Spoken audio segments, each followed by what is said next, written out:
მოგესალმებით, დღეს ვისაუბრებ მსოფლიოში ერთ-ერთი ყველაზე გავრცელებული დაავადების ონიკომიკოზის შესახებ. ამ ტერმინის ქვეშ მოიაზრება სოკოვანი ინფექციებით გამოწვეული ფრჩხილის დაავადებები. არსებობს მრავალი სახეობის სოკოვანი ფლორა, როგორიც არის დერმატოფიტიები, უხშირასად წითელი ტრიფოფიტონით დაზიანებული ფრჩხილის ფირფიტაბოლინება და ასევე ტერფზე არსებული დაზიანება უმეტესად თითებს შორის არეში გამომწვევი გახლავთ ტრიფოფიტონ ინტერდიგიტალე. არსებობს ობისაფუარო სოკოები და კანდიდა ინფექციით გამოწვეული ონიკომიკოზი.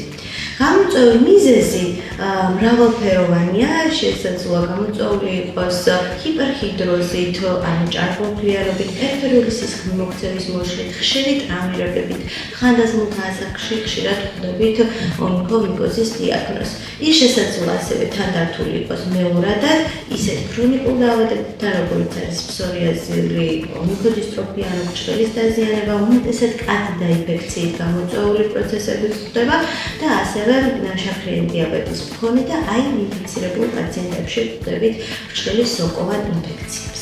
კლინიკური გამოვლინების მიხედვით სხვადასხვა ფორმის ონიკომიკოზს ხვდებით. ერთ-ერთი გახლავთ ზედაპირული თეთრი ონიკომიკოზი, რომელიც უმეტესად ფრჩხილის ფირფიტის ზედაპირზე თეთრი ფერის ლაქებით არის გამოხატული. ფრჩხილქვეშა პროქსიმალური ონიკომიკოზი, რომელიც საზრდოულ ზონაში გვევლინდება გამოხატულება და დისტალური ლატერალური ონიკომიკოზი, რომელიც უმეტესად ფრჩხილის თავისუფალ კიდეს ან გვერდით მხარეს აზიანებს. შესაძლოა შევხვდეთ სრული ტოტალური ონიკომიკოზს, რომელიც მთლიანად ფრჩხილის ფირფიტას მოიცავს. დაზიანება შესაძლოა ერთ ფრჩხილზე იყოს მხოლოდ გამოვლენილი, შესაძლოა რამოდენიმე ფრჩხილი მოიცვას, ან მთლიანად ხელის და ფეხის 20-ვე ფრჩხილი იყოს დაზიანებული. ონიკომიკოზის მკურნალობის ერთ-ერთ მთავარ როლს წარმოადგენს დაზიანებული ფრჩხილის პოდოლოგიური დამუშავება, რომელიც უზრუნველყოფს დაზიანებული ნაწილის უმტკივნეულოდ არაინვაზიურად მოცილებას აპარატის გზით. შესაძლოა ინსტრუმენტულადაც მოვახდინოთ დაზიანებული ნაწილის მოცილება.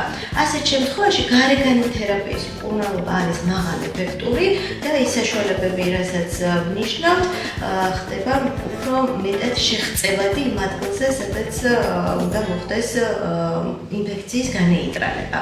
ასეთ შემთხვევაში შესაძლოა თავიდან ავირიდოთ შინაგანად მისაღები პრეპარატების მიღება და იმ შემთხვევაში, როდესაც დაზიანებული ფრჩხილების რაოდენობა ან ლოკალიზაცია ხანდაზმულობა დაავადების არის დიდი, ასეთ შემთხვევაში ვამატებთ შინაგანი ტიპის მკურნალობას, რომელიც ევროპული და ამერიკული გაიდლაინების მიხედვით ინიშნება პაციენტის ასაკის, რისკ ფაქტორის და სხვა თანხმები დაავადებების განხორციელებას. ონიკომიკოზის სადიაგნოსტიკოდ კლინიკა მიკროდერმაში ვიყენებთ ფოტოფაინდერ დერმატოსკოპს.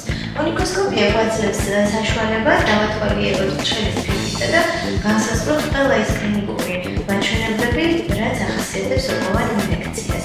საჭიროებისამებრ ტარდება ფრჩხილის ანალიზის მიკროსკოპია, კალიბოაშ